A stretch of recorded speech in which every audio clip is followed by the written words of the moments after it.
உலகெங்கிலும் வாழும் தமிழ் நெஞ்சங்களுக்கு உங்கள் செல்வகார்த்திகேயன் அன்பு கலந்த வணக்கங்கள். பொதுவாவே பார்த்தீங்கன்னா, நம்முடைய வாழ்க்கையில பார்த்தீங்கன்னா, எல்லாருக்குமே வந்து ஒரு தெய்வ பலம்ங்கிறது முக்கியம். அதுவும் வந்து பார்த்தீங்கன்னா, எல்லாரும் அனுதினமும் வந்து பிரார்த்தனை பண்ணக்கூடியது இஷ்ட தெய்வம். ஒரு சிலருக்கு சிவன பிடிக்கும்.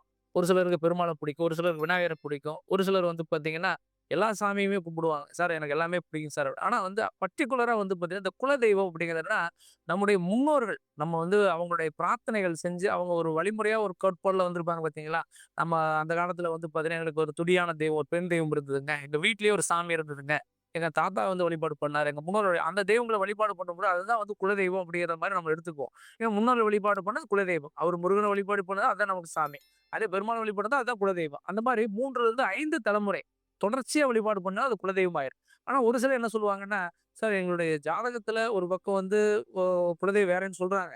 ஆனா எங்க இடைப்பட்ட காலத்துல பார்த்தீங்கன்னா, வேற தெய்வம் நாங்க சொல்லி வழிபாடு பண்ணிட்டு இருக்கோம். எங்க தாத்தா வந்து பார்த்தீங்கன்னா, வேற சாமி சொல்லி அத சொல்றாங்க. இப்ப எதைங்க சார் வழிபாடு பண்றது? எந்த சாமி சார் எங்க குலதெய்வம்லாம் சந்தேகம் கேட்பான். ஒரு சிலருக்கு சார் எனக்கு குலதெய்வம் என்னன்னே தெரியல.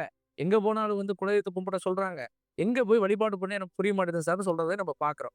பொதுவா அந்த குலதெய்வ வழிபாடு அப்படிங்கிறது ஃபர்ஸ்ட் நான் சொன்ன வார்த்தை தான். 3 தலைமுறைருந்து ஒரு 5 தலைமுறை கண்டிப்பா வந்து எந்த தெய்வத்த வழிபாடு பண்ணியிருக்கோ, அதுதான் தெய்வம் உங்களுக்கு. அதுல எந்த மாற்று கருத்து வேண்டாம். பெருமாள கும்பிட்டா பெருமாள் தான், சிவன கும்பிட்டா சிவன் தான். ஆனா, அதே வந்து உங்களுக்கு வந்து இல்ல, இப்ப 2 தலைமுறைக்கு பிறகு நாங்க இங்க ஒரு சிவன கும்பிடுறோம். ஆனா, முன்னாடி பார்த்தீங்கன்னா, அவங்க வந்து பெருமாள்ன்னு சொல்லிட்டு இருந்திருக்காங்க அப்படின்ற மாரி இருந்ததுன்னா, நீங்க கண்டிப்பா கும்பிட வேண்டியது பெருமாள் தான். அப்ப இந்த குழப்பமே வேண்டாம். அப்ப மாற்றங்கள் நீங்க செய்றத பொறுத்து தான் இருக்கு.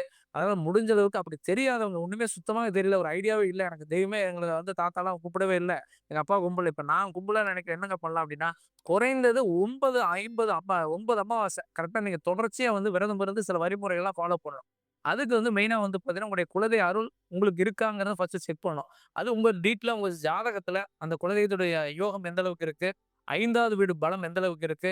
7வது வீடுடைய பலம் எந்த அளவுக்கு இருக்கு? பாக்கியஸ்தானத்துல 9வதுடைய பலம் எந்த அளவு இருக்கு? உங்க ஜாதகத்துல சூரியனுடைய ஆதிக்கம் எந்த அளவுக்கு இருக்குன்னு தெரிஞ்சுக்கிட்டு, தெய்வ ஆதிக்கத்த கண்டுபிடிக்க முடியும் அப்படின்னு சொன்னா, பிரசன்னத்தினுடைய அடிப்படையில தாராளமா கண்டுபிடிக்கலாம். கண்டுபிடிச்சு குலதெய்வத்த நீங்க வழிபாடு செய்யலாம். அப்படி குலதெய்வத்த வழிபாடு செஞ்சீங்கன்னா, கண்டிப்பா உங்களுடைய வளர்ச்சி மேலும் மேம்படுறத நீங்க தாராளமா கன்டினியூவா அப்படியே நீங்க பண்ணயே உங்களுடைய வளர்ச்சி அப்படியே ஆட்டோமேட்டிக்கா சேஞ்ச் ஆயிரும்.